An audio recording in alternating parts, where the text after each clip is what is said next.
Just, Hello. Do you mind just saying what you had for breakfast? Hello, yeah. I didn't have anything for breakfast. I had a cup of coffee and then I had a couple of nice yogurts, which were very nice.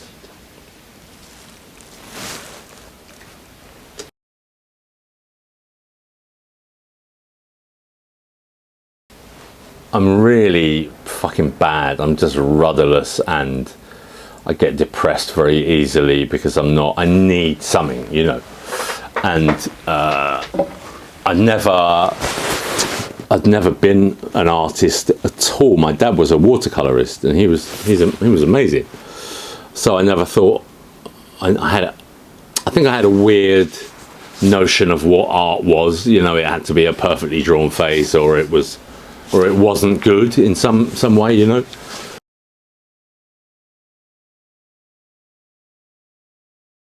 I met a woman 4 years ago called Tamsin, who was an art therapist, and she literally just said, just do what you want, and it's fine, there's no wrong answer. And I'd never really heard that before, you know. So when I got back, I started to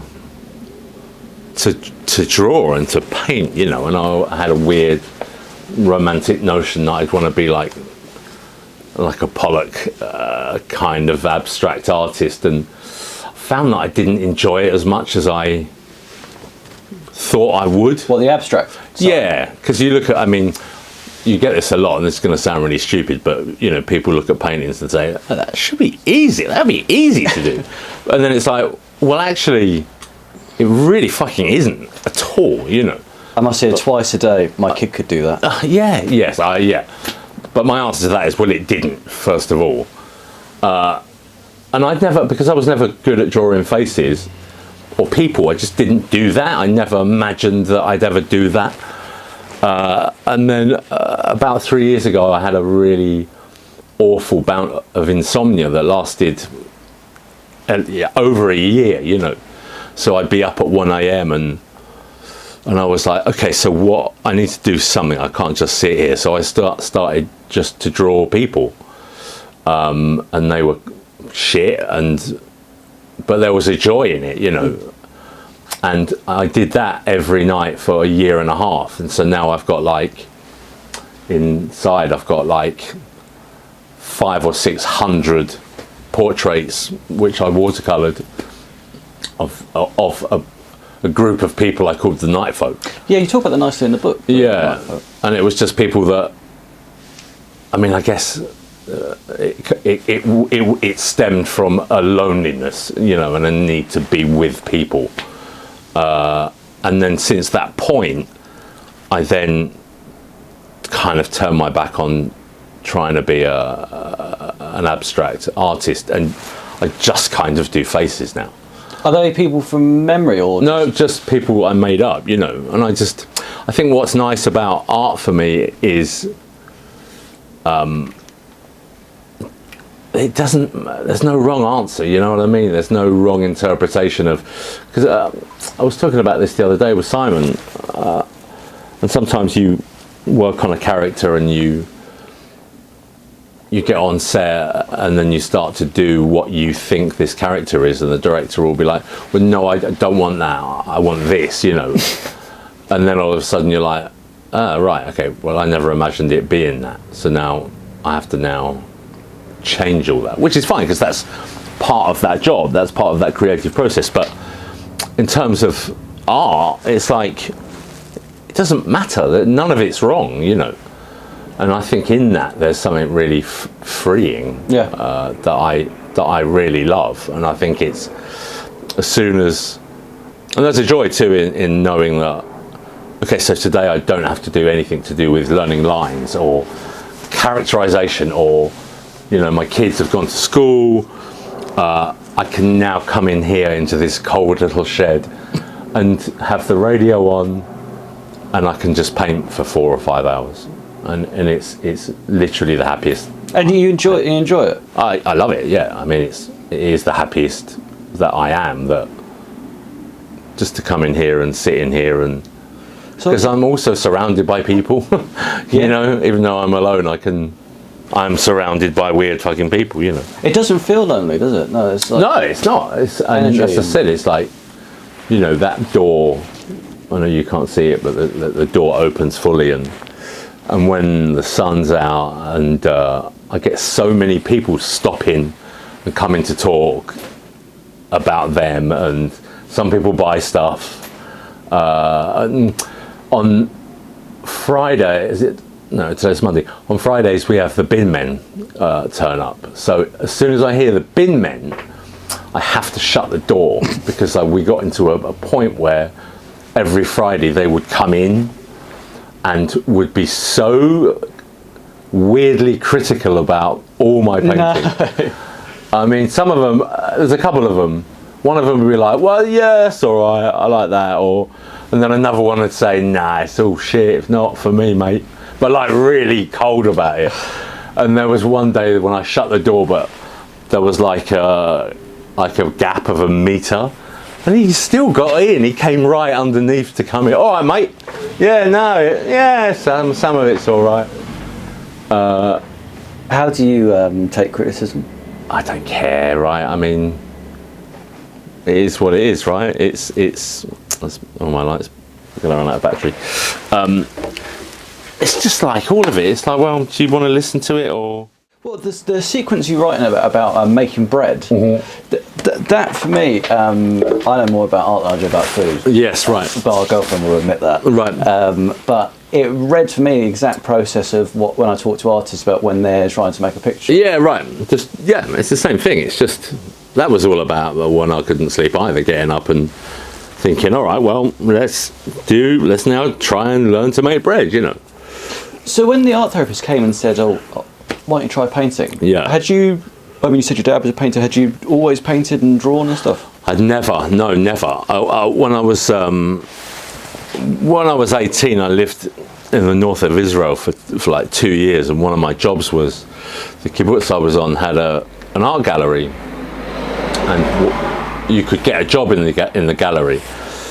Excuse me, and I got the job, and it was just, because usually the jobs are like picking apples and digging fucking holes and real manual labour. So I got this job, and the man who ran the gallery was very old, and he was tiny, and he just took me under his wing, and you know, we'd sit and we'd drink coffee, and he always had classical music playing, and everywhere you went in the gallery you could hear it, and Wow.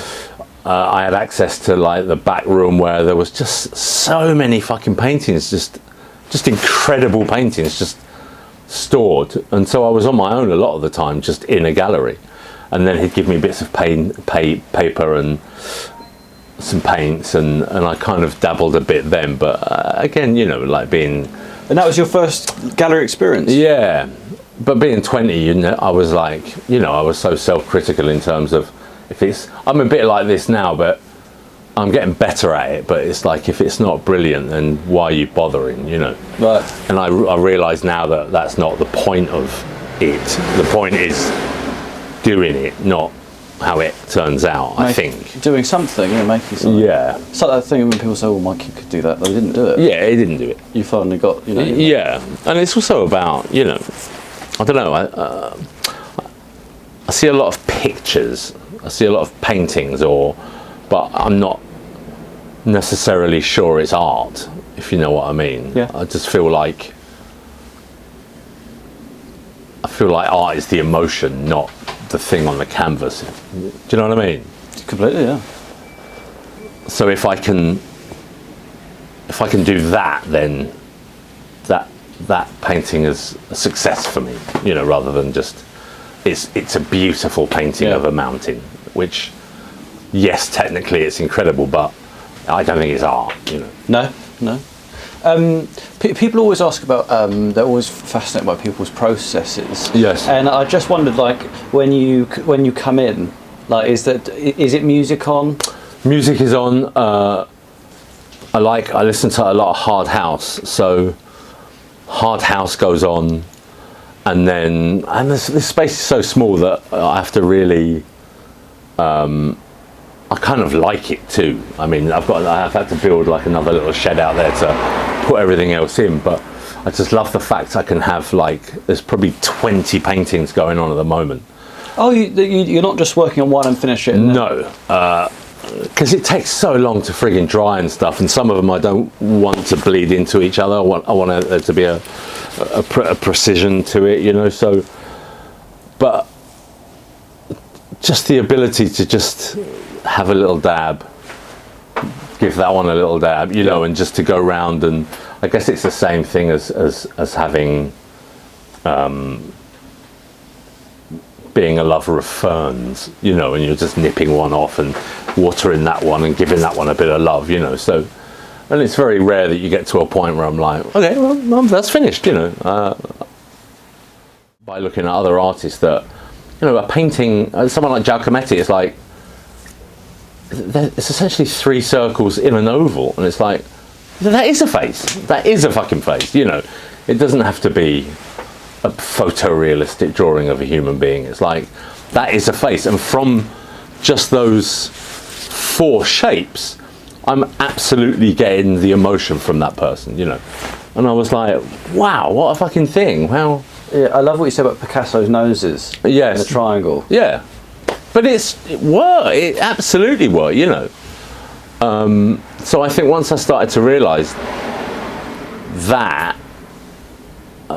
I started to not give myself such a hard time in terms of, oh, it's shit, it's not this, it's not that. It's like, it can be that, and it's fine. It's fine to be that, as long as that person in that picture is emoting something, you know.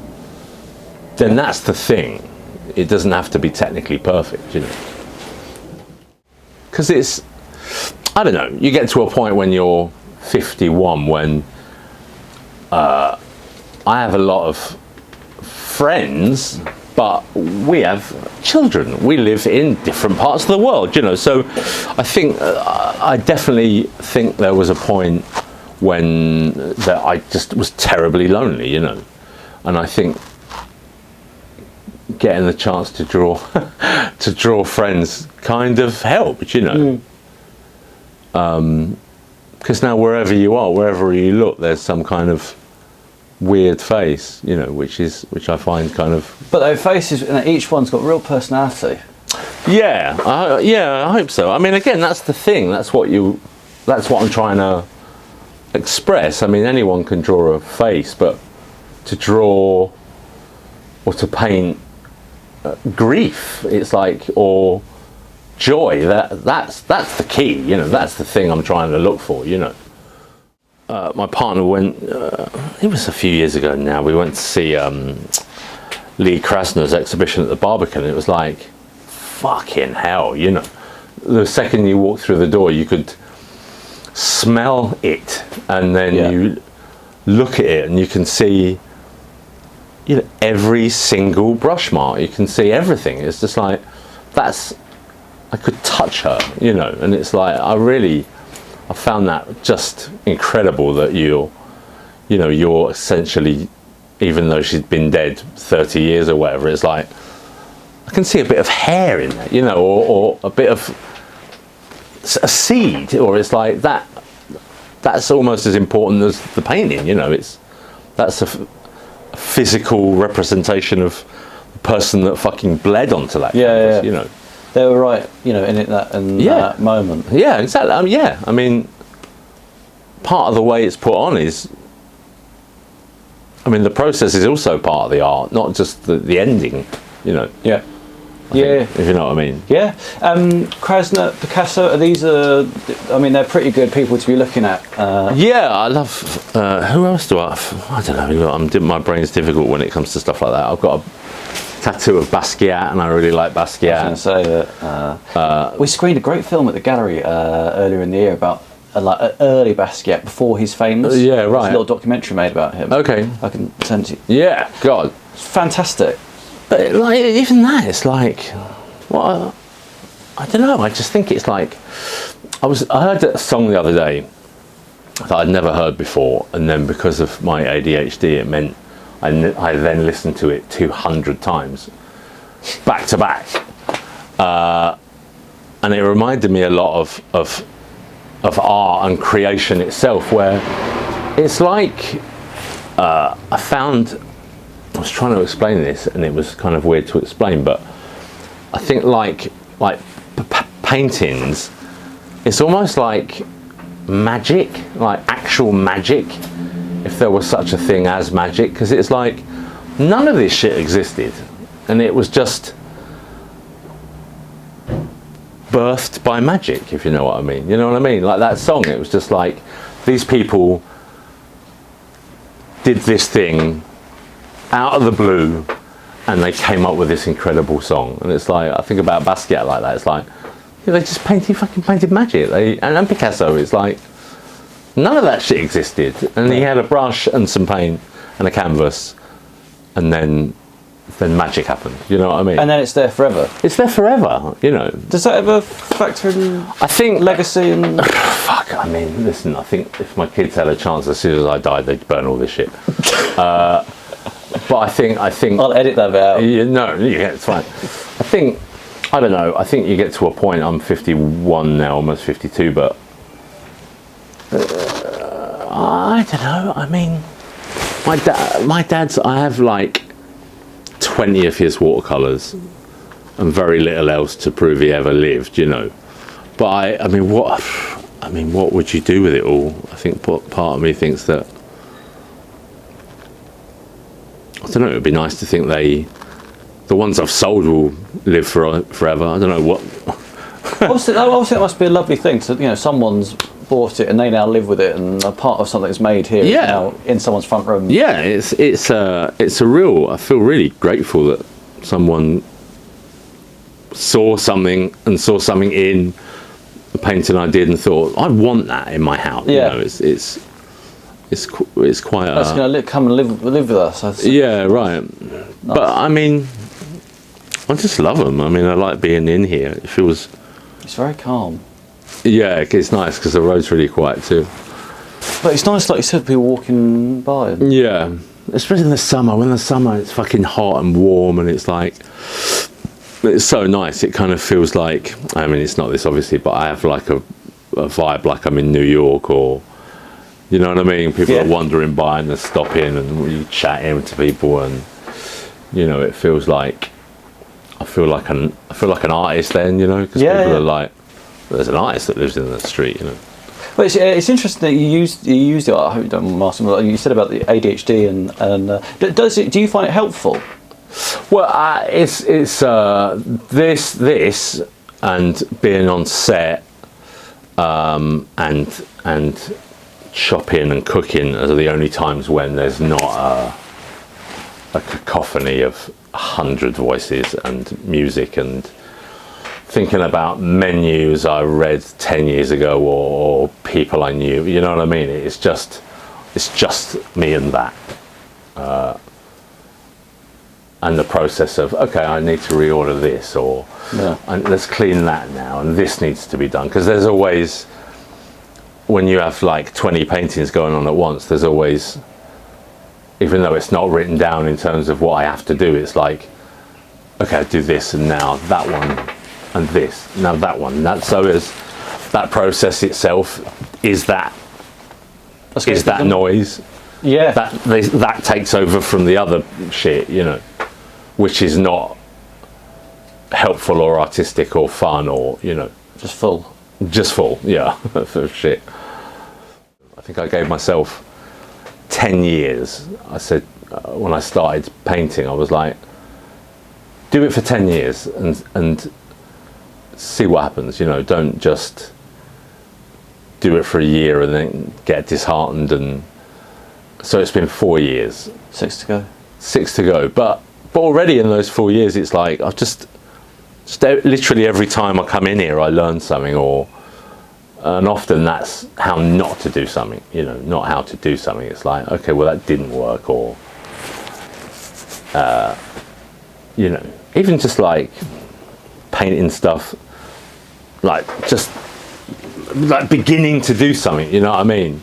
Even that's just a joy, just thinking, all right, let's just paint these canvases blue and yellow. Getting there, isn't it? And let's see, you know, let's start these things, which is, you know, and it's like, I don't know, I feel like I've never felt like an artist before, but then when you come in, sit here, and it's like you are an art. I am, you know. It's like I've never been good until the last kind of 2 or 3 years in terms of, you know, like not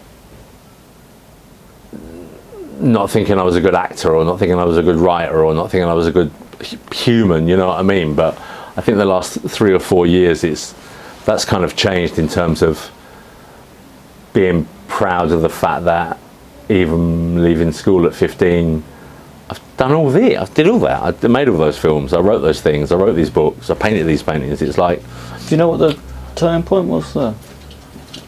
Just I don't know. I think I became mentally sick of being that person all the time, you know, not being proud, or just having just negative self-esteem, or and I was just like, it's really destructive eventually, you know. So I got to that point where I was like, well, I don't think I'm going to do that anymore. I'm going to find a different way and be proud of what I've done. You know, it may not be a photorealistic drawing of a human face, but I fucking love it. So that might be good enough, you know. Perfect.